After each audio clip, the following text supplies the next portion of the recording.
Hello दोस्तों, नमस्कार। आप सब कैसे हैं? आई होप सब अच्छे होंगे।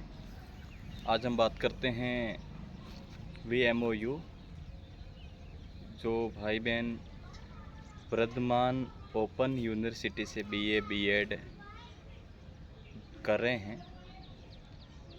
ज़्यादातर स्टूडेंट उसको पढ़ने के लिए टाइम नहीं मिलता है। उसके लिए एक ट्रिक है जिसके फॉलो करने से वो उनका थोड़ा बहुत मार्क्स अच्छे आएंगे। ऐसा नहीं है कि बिना पढ़े पास हो जाए, ये पॉसिबल नहीं है, लेकिन अच्छे अंक अगर आप इस ट्रिक को फॉलो करेंगे तो अच्छे अंक ज़रूर मिलेंगे। इसमें क्या होता है कि हम लोग गलती करने की वजह से हम लोगों को बैक आ जाती हैं।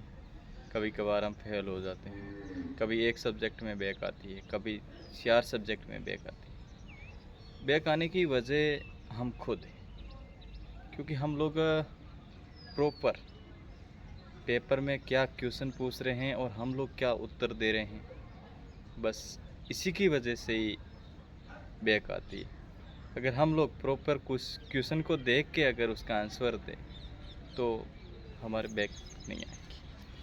तो आप एक काम करिए, जब एग्ज़ाम हॉल में जाए पहले शांति से बैठे, पेपर आए, पेपर को अच्छे से रीड करें, अच्छे से पढ़े कि आगे पूछ क्या रहे हैं, हमें क्या प्रश्न पूछ रहे हैं और हम किस प्रश्न का उत्तर दें। सबसे पहले तो हमें उस प्रश्न को देखना है, अच्छे से पढ़ना है।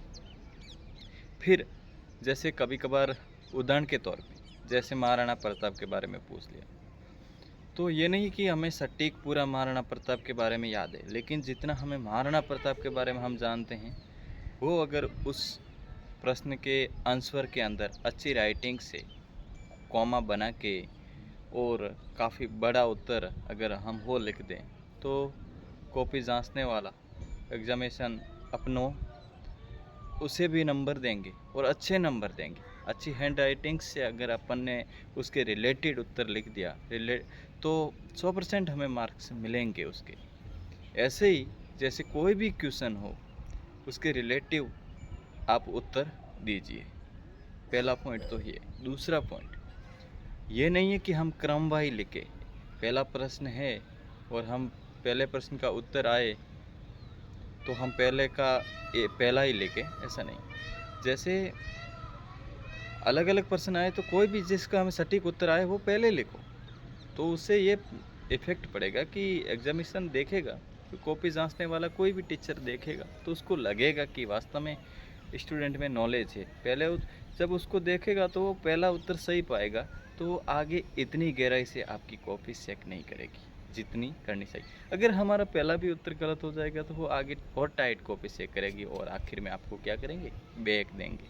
तो इससे अच्छा है कि आप जो उत्तर आपको प्रॉपर ढंग से थोड़ा याद हो वो उत्तर आप पहले लिखने की कोशिश करें और अच्छी राइटिंग्स के लिखें। इसमें सबसे ज़्यादा मायने रखती है तो राइटिंग्स लिखती है कि हमारी राइटिंग कहती हम लिखते किस तरह से हैं। बस दूसरा पॉइंट ये।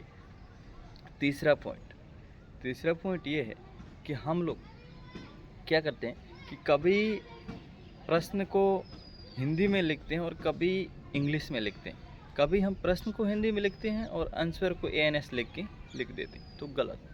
या तो पूरा हम प्रश्न और उत्तर दोनों, क्वेश्चन और आंसर दोनों इंग्लिश में लिखें या फिर दोनों हिंदी में लिखें, तो राइटिंग्स में भी अच्छा दिखेगा और हमारा आगे जो देखने वाला है उसको भी अच्छा लगेगा। Thank you.